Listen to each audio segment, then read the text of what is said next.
All right. So our goal for this evening is to really talk about what is sociology, what are some of the different concepts and main ideas within the field, so that then we can start narrowing it down and talk more about other social things such as social issues and groups and societies and cultures and all those kinds of things. Once we get kind of this framework understood about what sociology is and kind of some of the things that it talks about. And so we're going to begin with there's a lot of different definitions of sociology, and I kind of like narrowing it down to kind of these three. All right. First of all, we can say that sociology is basically, in its most basic definition, the study of society. Okay. And when we refer to society, we're referring to a collective group of people, usually larger than just a single community, that works together for the common good, or hopefully the common good of everybody in that society. So we talk about things like, food resources, housing resources, educational resources, all of those components of a society that make it functional, the legal, law enforcement, and governmental agencies that all work in congruency with one another to bring out what we live in, the place that we live. And then the other aspect of it, another definition that can be provided, is it's also a social science. It's actually one of our first sciences that was defined as a social science, because it really, unlike psychology, which is really the study of just an individual or an individual processes, unlike anthropology, which was first considered a study of ancient cultures and cultures of the past, sociology really wanted to study people's social worlds. So it's a study of social lives of people, groups, and society. Now, I will say, since then, we'll see a field that's between sociology and psychology called social psychology. And we'll see that psychology has become more of a social science. And also anthropology has moved to studying even modern cultures today and how they evolve and how they progress. So really, when we encompass the term social sciences, we're including things like psychology, sociology, and anthropology, which are the three major ones, but it also includes things like political science and economics. And we'll see how those two fields also play into this field as we move along, and how these different fields communicate each other to give an understanding of the social and human condition. Okay.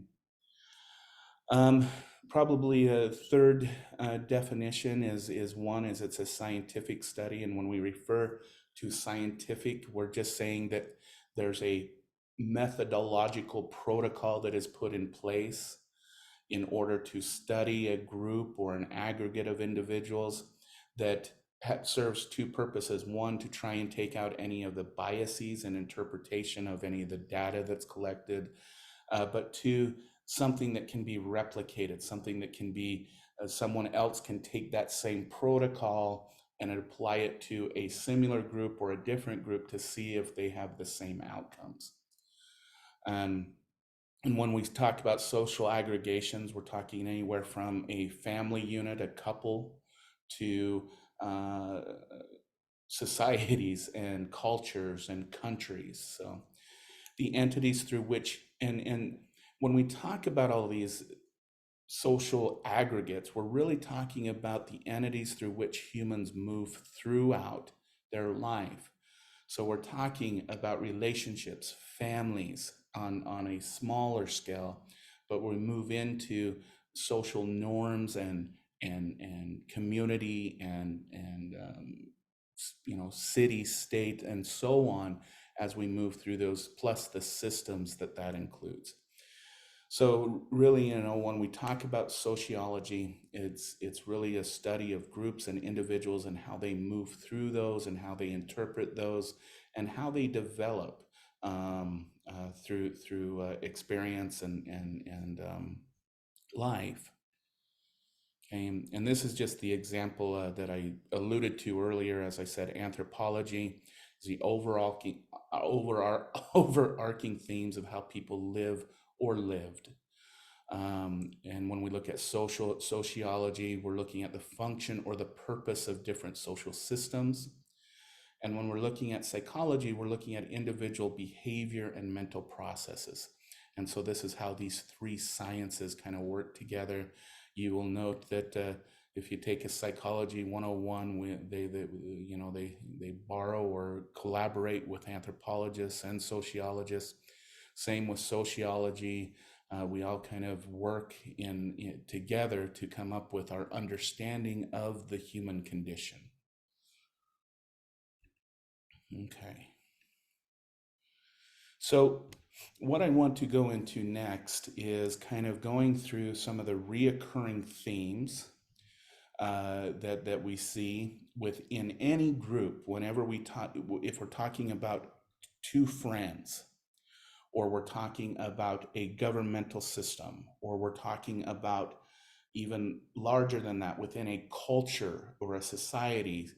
There are two reoccurring themes that seem to drive and continue those different social forces that we have found from a sociological perspective. And they include consensus and conflict. Okay, within any relationship, we see that there's a shared, what's shared from people, that's consensus. This is norms and values, what we have together. Okay, and this is, if you want to think about it, this is kind of the stability of a given group. Okay, is that we have this agreement that we share certain norms and values that tend to be consistent over time. But then what moves that group, what moves that couple from an individual level to a society, what really advances, and this is kind of a tough word, is the issue of conflict. Okay, and again, if we're talking on the individual couple level, or if we're talking on the larger level, we can see that this occurs. So if we look at, for example, a two married couple, they tend to share norms and values together. But what continually evolves is the fact that those two individuals continually change. And that's going to create conflict, either inequality in power or something like that, that changes the dynamic of the couple. And so it has to continually redefine and grow with each other. Or we find that in conflict, because of maybe the potential of such distance inequality in power, that we find we no longer share consensus, hence the group breaks up. Okay, so when we talk about consensus and conflict, we recognize that these two forces can make a group stronger, or it can create the division or schism between the group and create then two different other groups or multiple different other groups. Okay, and if we look at, for example, our modern political system, we have the two parties, and in each of those two parties, there's a consensus in norms and values. But those two parties are part of a single government, okay, which because of voting, who's in power, who's out of power, creates an inequality between the two groups. And that can create both potential for growth, but also, as we can see with our current situation with the debt ceiling debate, we had earlier issues with the election of the Speaker of the House. It can also create schism and division. So But we can see that these forces have been working in the United States for a very long time, since the government was initiated, and we've seen these two parties, sometimes three parties, and they've tended to always have that conflict, but then they eventually have to come to some consensus for whatever is better for, or sometimes worse for, the country. So, and that's just an example of how these two play with each other as we move through our social world. Now, the other kind of uniqueness about sociology is psychology has many theories that are trying to get to the idea of what the mind is and whatnot. But in psychology, it's more data driven to show those different theories or prove those different theories.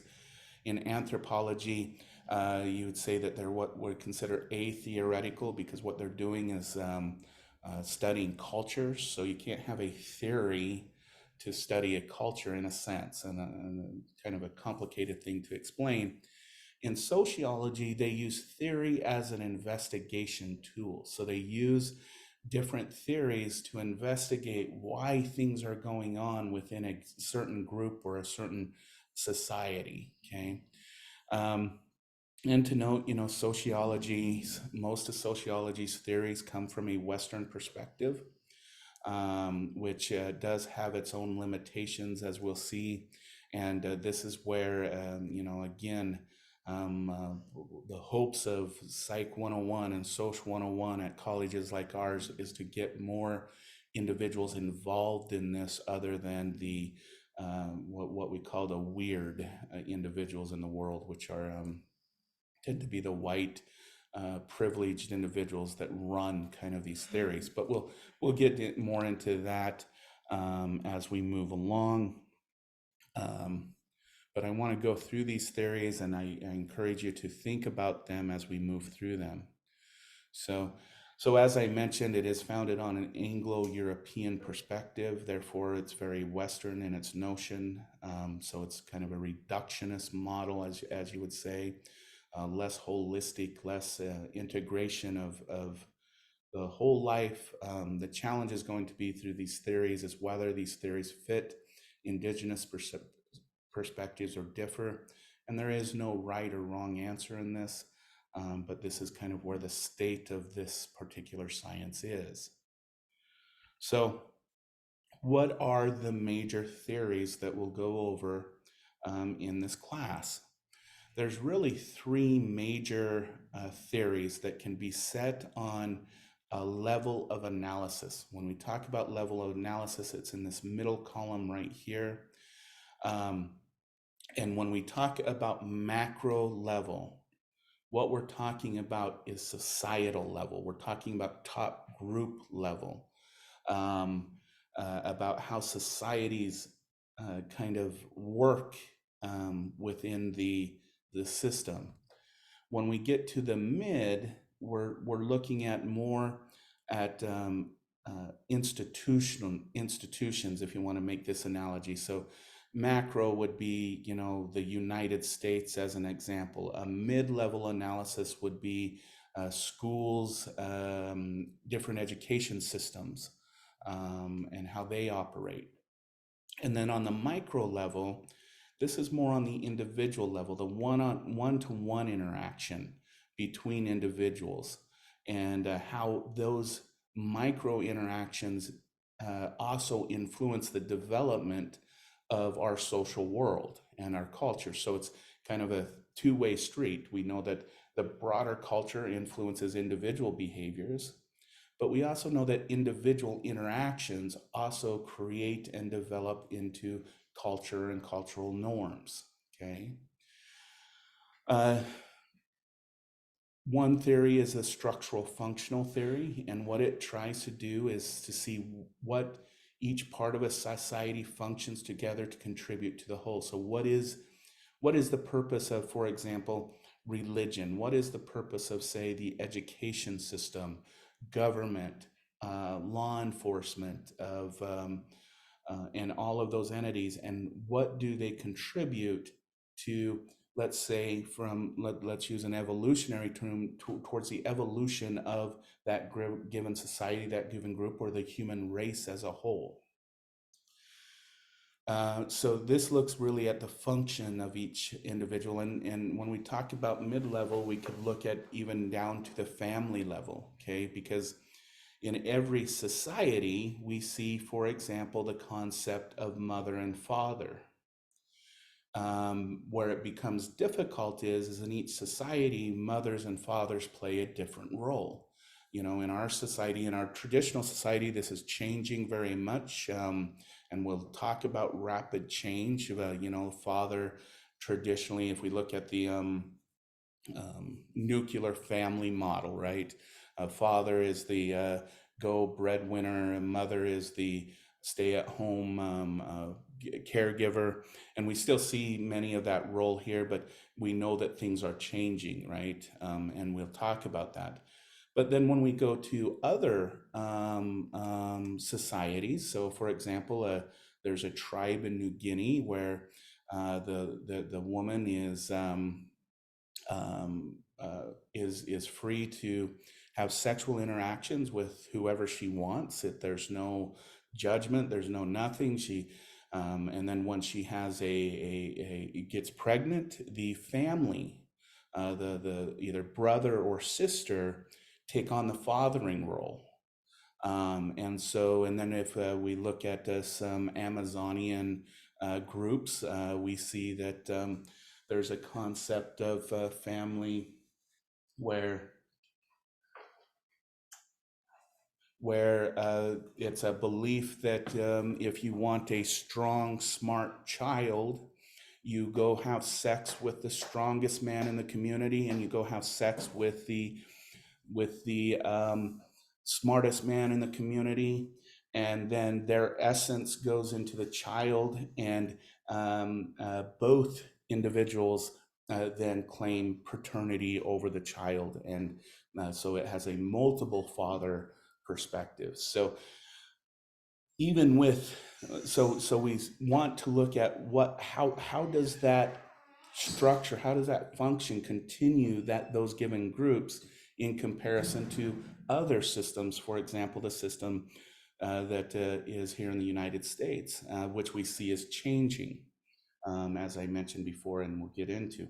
So that's kind of the structural functional analysis. And I mentioned the New Guinea group and I mentioned the Amazon groups because their system of families have been in play for literally almost thousands of years, because these are indigenous groups that have been largely untouched by Western society, and have they're very difficult places to get to in the world. And so that has continued these processes and continued these societies, where when we look here in the Western world, for example, we see changes over time in family structural systems. When we look back into Western European culture, we could see that for the majority of the time, the family was a financial exchange, okay? That you had children as your labor force.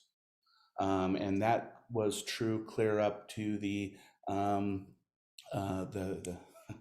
remember the name of it, the manufacturing years, the Industrial Revolution.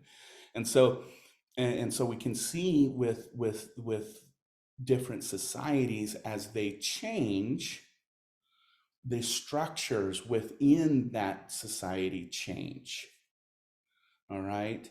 And we're seeing a big change now in the structure of American families, as we see more and more children being raised by single family households. We're seeing less and less individuals actually entering into a mother-father or husband-wife relationship. And so we're seeing change, and we want to know, what is that function that it's serving within our given culture? And that's really what the structural functional approach gets to. And we'll talk more about this as we get to the family and family systems as we move through. The second theory that is often used is what's called conflict theory. And this is the way in which inequalities contribute to social differences and perpetrate differences in power. Okay. And so, what conflict theory really looks at is, if you want to think about it, the who has and who hasn't, and how that is distributed within a given culture. And again, we know that if we look at most westernized cultures, we see that there's a very power tends to be concentrated into a smaller group, whereas people without power tend to be distributed among the larger population that actually contribute to the system of that given culture, that given society. And we'll look at conflict theory very closely when we start looking at things like prejudice, discrimination, systematic discrimination, how systems have certain discriminatory practices built in with them to kind of make sure that the power doesn't shift within a culture or a society or within a government or a, a country. Okay.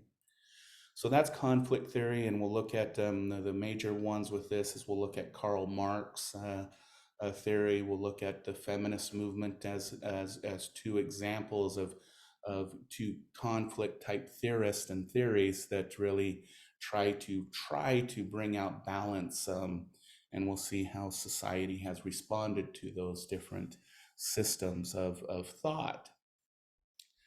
The third kind of major sociological theory that we look at is symbolic interaction, okay?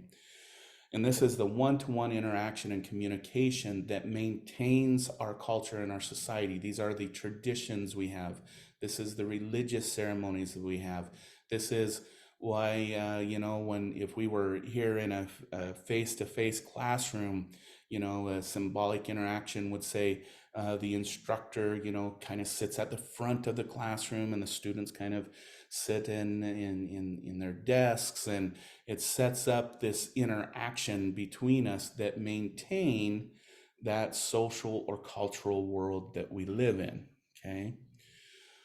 So these are the three theories that we will really focus on. We'll include some others as we move through, such as identity theory and other theories that really are more on the individual level, that really maintain different groups and different structures of groups. But these are the three main kind of overall sociological theories that we will look at as we look at different social groups and whatnot as we move through the course. At this point, does anybody have any questions about the definition of sociology? And we're going to go into these three theories in more detail, but is there any questions about kind of the basic overview of the three theories that that I just mentioned? Is there any questions or comments?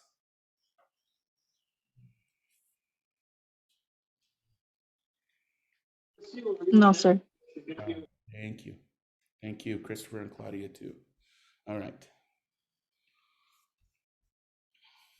Okay. So just to reiterate, structural functional theory examines how social structure function in order to meet social needs. And we really ask the question, what structures exist and are they functioning properly? There's something called the sociological imagination. And this is a kind of a thing that sociologists take on when we're studying different groups and different systems, is that we're always looking at how something is functioning right now. What is its structure doing right now? And is it really serving the purpose that it should be serving? Is it really promoting, the social good? Is it really promoting survival of that group, or is it having negative effects? And so, whenever we look at something, we're always asking this question: is it functioning properly? And if not, what are some of the things we can do to improve those different systems, okay? Some of the people that started the structural functional theory, the first one was Herbert Spencer in the 1820s to 1903. And what he did is he recognized that a society, if you really look at a society, let's say a community, he saw the similarities between biological processes and societies. He saw the similarities between social institutions and organs of the body. So we have a system, an organ of the body, the stomach, the digestive system that feeds the body, right? We have a transportation system, which is our heart and our arteries. We have a decision making, which is the nervous system. And then our bones and our skin are likened to the houses and the buildings. And he recognized that we really kind of structure a community, if we want to take it at the community level, kind of like we structure individuals. And in fact, there's a lot of kind of meta kind of theories that suggest that everything in society, starting from the atom up, is structured this way, okay? But he argued that the reason why we need to examine social institutions based on this this proposition is because if any one of the organs in the bodies isn't working correctly, it affects the other systems within the body. So if you're not digesting and getting nutrients in, it can create problems with the transportation system because the blood or what's being transported isn't providing the right nutrients to the body. And so it has a kind of a domino effect. In that same vein, it's argued that, you know, if you have a poor school system, that can affect the economic well-being of a community.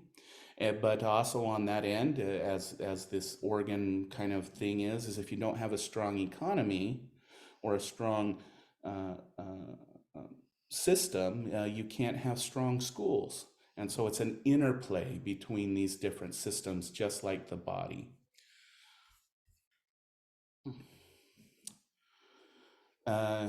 Emil Durkheim, using Spencer's idea of the body and how society and people change over time, suggested that the purpose of the body was to maintain the dynamic of equilibrium. That really, you know, if we look at our body functions best when it is at an equal state. Our blood pressure isn't too high or too low. Our brain isn't racing, but it's also not numb. We're digesting food in a healthy manner, and you kind of get the point of this idea of equilibrium is really a state of well-being, if you want to put it that way. He suggested on the societal level that we reach a point of equilibrium through what he called social facts. Okay, and so what are social facts? These include things like laws, morals, values, religious beliefs, customs, fashions, and rituals. Okay, now why are these called social facts? Because if you think about all of these things, they do not exist in reality. Okay, you won't go outside, for example. This is maybe a poor example, and find a law. You won't just run into religion just like that. Fashions and rituals. All of these are social agreements that we have. We agree that there's something tangible we call a law. There's something tangible we call a moral. And there's something tangible we call values and religious beliefs. That these things exist even though they only exist in the mind of people. They become facts because people agree to make them facts. Okay? And what Durkheim argued is that equilibrium exists when we all share the same social facts. So we all have similar, follow similar laws, morals, values, religious beliefs, customs, fashion, and rituals. You'll note what this is lacking, though, and this is probably the biggest um, um, um, um, criticism of Durkheim is you will notice that the word diversity isn't in the word social facts, okay? Hence, we're going to need a different theory to explain how these social facts are then put onto individuals that don't always have them in a sense, okay?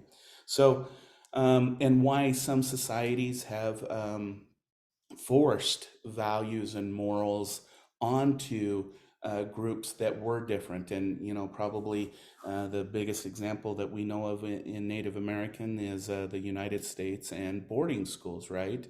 Is that they saw a group that was different than their group. And so what did they do in order to create social facts according to them?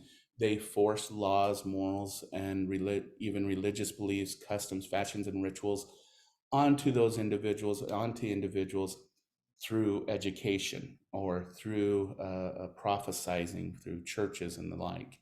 So we see that in this theory, the argument is that through social facts, we want to, in Durkheim's idea, is we want to decrease diversity, which we'll get to later in the semester as we look into these kind of theories a little bit more. But that would be his argument, is that the goal of a society is to get us all on the same page.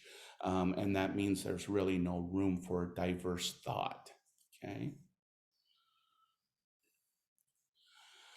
Someone who probably challenged this to some degree was Robert Merton, excuse me, um, because what he said is now wait a minute, okay, so there's these social facts, but they all serve a multiple purposes, okay, and we have to look at the function of those.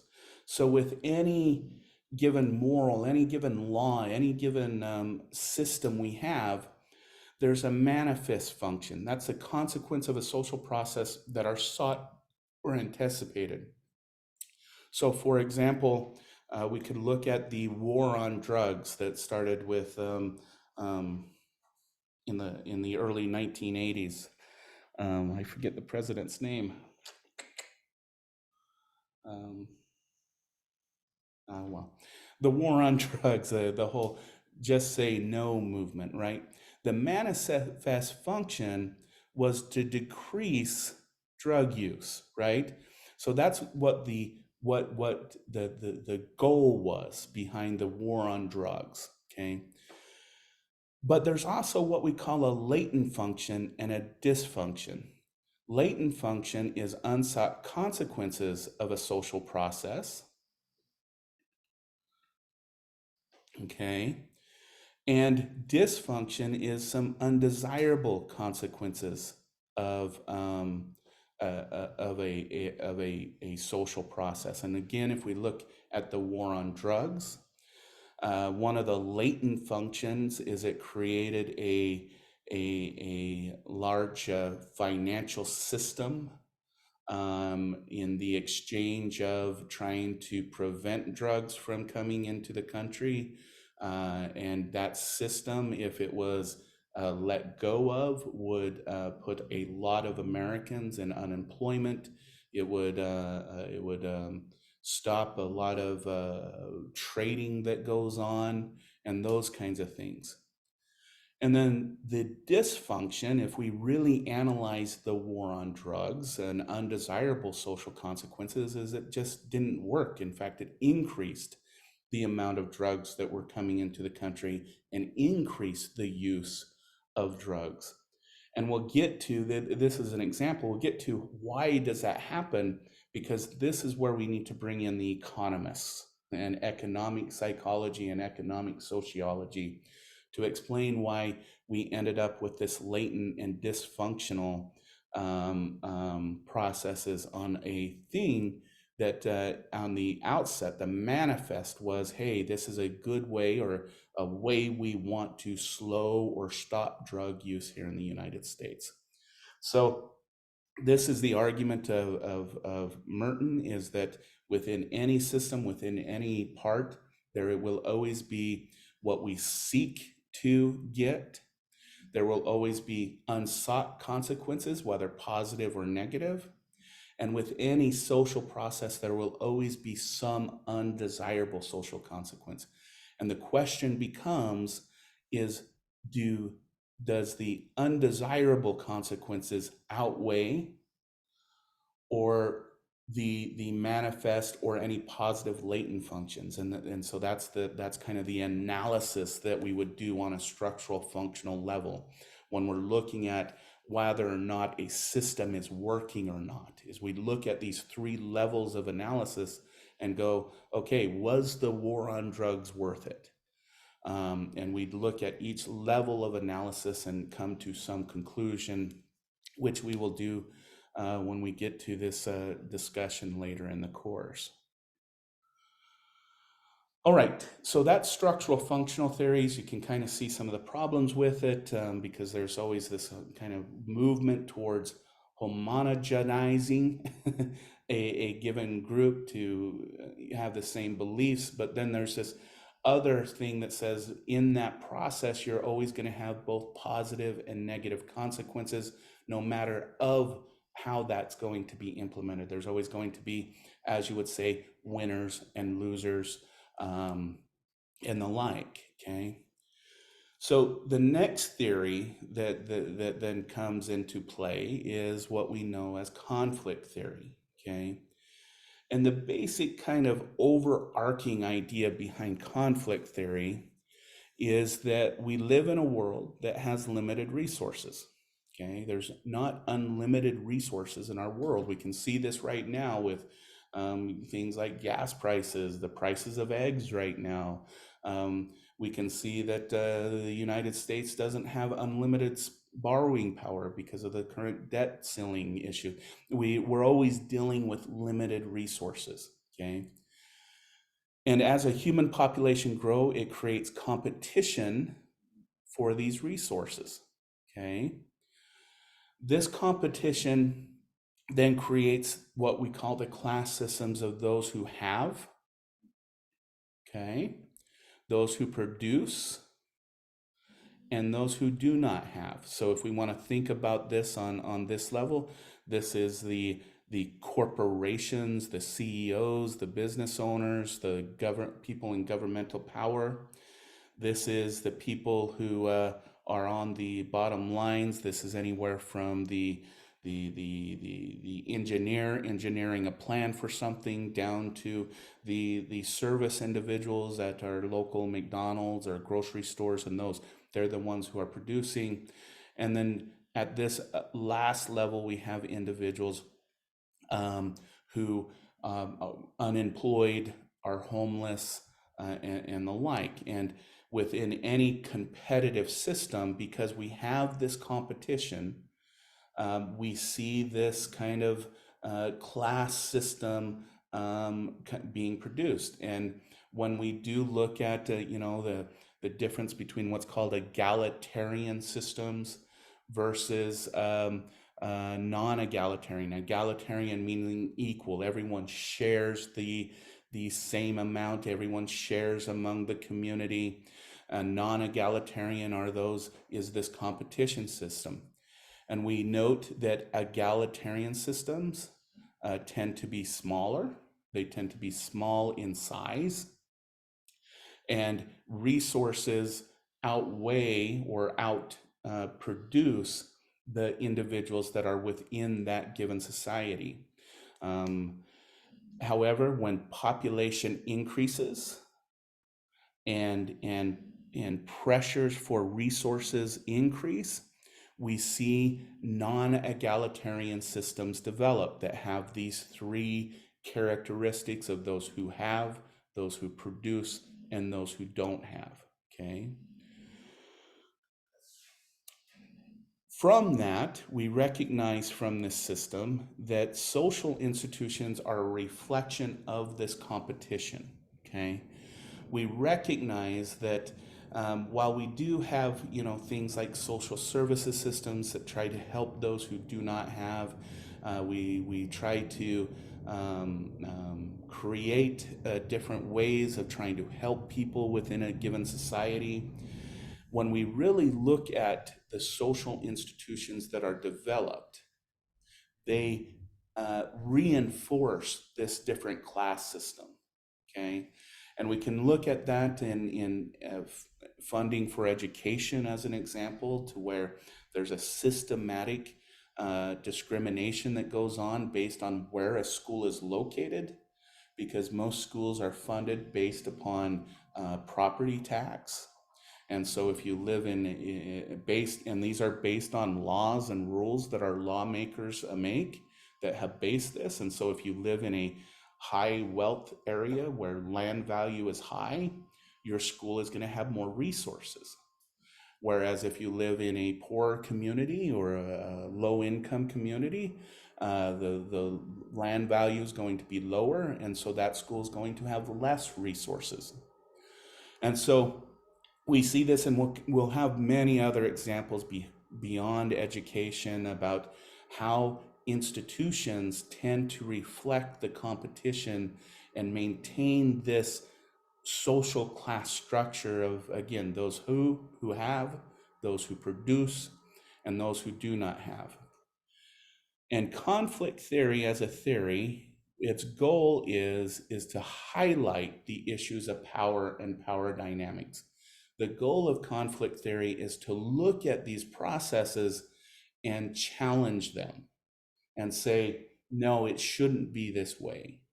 That we really should look at how conflict is really only benefiting a certain few and not the many, and how resources can be distributed. And we'll see this largely seen in Karl Marx's theory, that even though it was a very bad interpretation of what Marx was trying to say, led to socialism, which was a good idea in its theory. The idea is that the resources of a society should be evenly distributed among its population. In essence, even with large population that's trying to create egalitarian systems.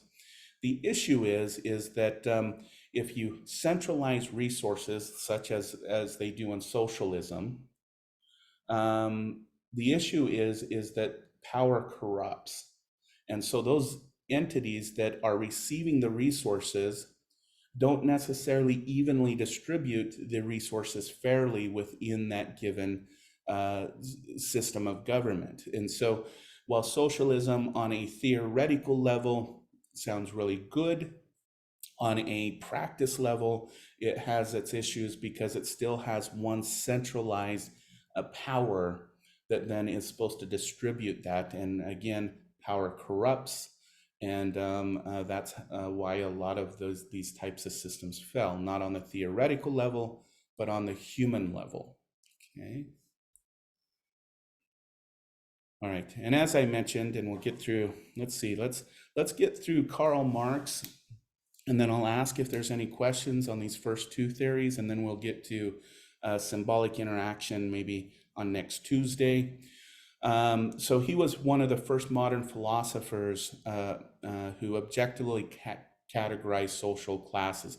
Really, what Karl Marx did is he was in England, and at the time, in this period in England's time, London and everything, it was severely overpopulated. Okay, and in fact, when we look at the formation of the United States, okay, and we the people who came here from England and Europe, England didn't send their best to the United States. I'm just going to put it that way.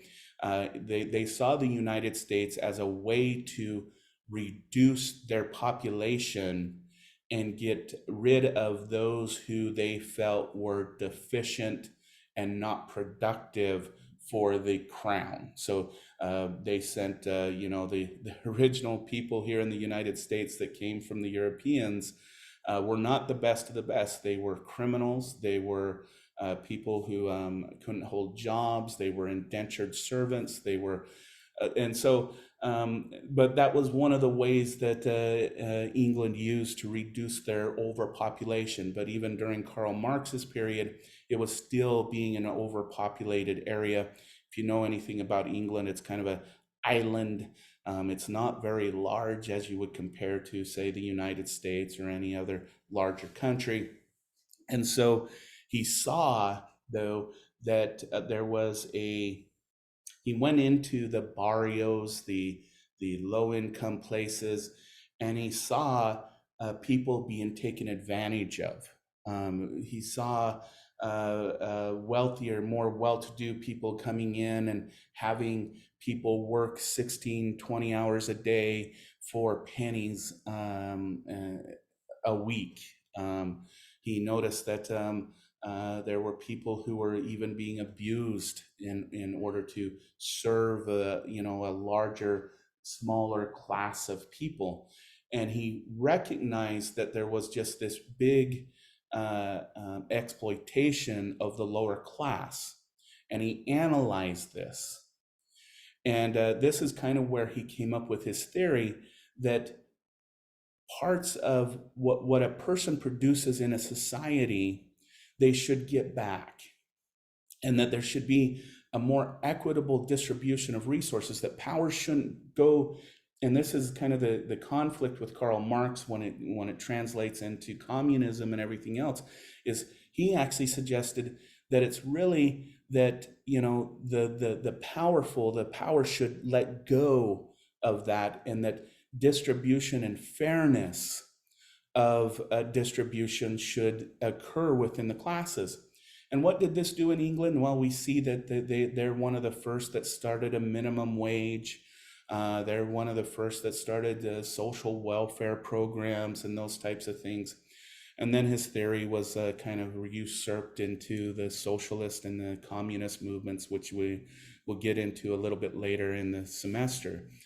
But Karl Marx, as a modern philosopher, was really one of the first, as far as philosophy and sociology is concerned, to recognize that class differences are not based on the position of a person. It's not based because you have a good bloodline. It's not based because of anything else other than power. And power really determines your ability to influence or have influence over other people, determine the class system. Okay. So we have let me think. Okay, we have basically 4 principles that come out of conflict theory that will apply to all of the different systems that we talk about throughout here in the course. The first one is that conflict is inevitable. It's unavoidable. And this conflict is due to the unequal distribution of power in relationships, okay? And again, we can use this on the individual level, conflict between 2 couples, conflict within a family, or on a societal level like Karl Marx did. And that's because there will always be an ongoing struggle for scarce resources, okay? For example, within the family and within couples, scarce resources can include things like time. It can include things like emotions and those types of things. And so even on the individual level, when we're talking just about couples, we're not just talking about food and water and shelter. We're also talking about basic human needs that are either being met or not being met. Okay. And the final principle is whoever has the most power controls the distribution of those resources. They control who gets what. And so, again, if we look at who has power, it's here in the United States, that power is very much based on wealth. Wealth has the ability to uh, go into government and say, we can't have a minimum wage above $10 an hour, or that's why our federal minimum wage is set so low. Lower classes should be paying higher taxes than I do because I have the power, kind of thing. So I think of He-Man. Okay, so those are the 4 principles. So what I want to do right now is I'm going to stop. I'm going to stop sharing. I'm going to pause just so that we can pause the recording.